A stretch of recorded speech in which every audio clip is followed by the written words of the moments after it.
জামায়াতের হিন্দু প্রার্থীকে নিয়ে এবার চাঞ্চল্যকর তথ্য দিলেন আল জাজিরার অনুসন্ধানী সাংবাদিক জুলকারনাইন সায়ের। জামায়াতের হিন্দু প্রার্থীকে নিয়ে সায়ের কি লিখেছেন সেটি থাকছে আমাদের আজকের এই আয়োজনে।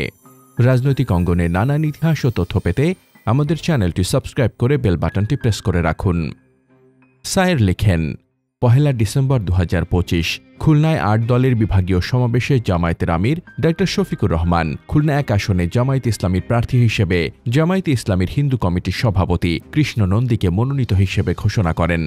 আওয়ামী লীগের সাবেক মন্ত্রী নারায়ণ চন্দ্র চন্দের অতি ঘনিষ্ঠ এই কৃষ্ণ নন্দী কিভাবে জনপ্রিয় স্থানীয় জামায়াত নেতা শেখ আবু ইউসুফকে হটিয়ে জামায়াতে ইসলামীর মনোনয়ন পেলেন সেটা নিয়ে অনেকেই বেশ দ্বিধান্বিত ছিলেন।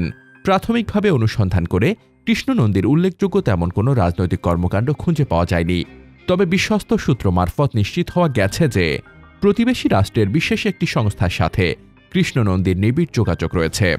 বিতর্কিত ব্যক্তিত্ব ওয়ার্ল্ড হিন্দু স্ট্রাগলের প্রতিষ্ঠাতা সভাপতি শিপন কুমার বসুর সাথে কৃষ্ণ নন্দীর অত্যন্ত বন্ধুত্বপূর্ণ সম্পর্ক বিদ্যমান, যার প্রমাণ হিসেবে শিপন ও কৃষ্ণ নন্দীর কিছু ছবি হাতে এসেছে, যা জনগুরুত্ব বিবেচনায় প্রকাশ করা হলো।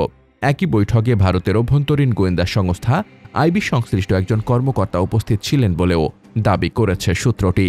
এ বিষয়ে জানতে আমি সরাসরি আজ জনাব কৃষ্ণ নন্দীর সাথে কথা বলে তার বক্তব্য ও সত্যতা জানতে চাই।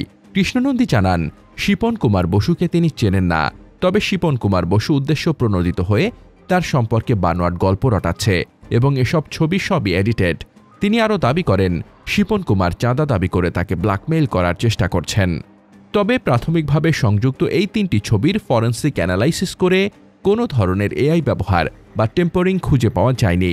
তবে শিপন কুমার বসুর সাথে তোলা 2টি ছবিতে উল্লেখ করার সময় কৃষ্ণ নন্দী ভারতে অবস্থান করছিলেন, যা তার ভ্রমণ সংক্রান্ত তথ্য যাচাই করে নিশ্চিত হওয়া গেছে।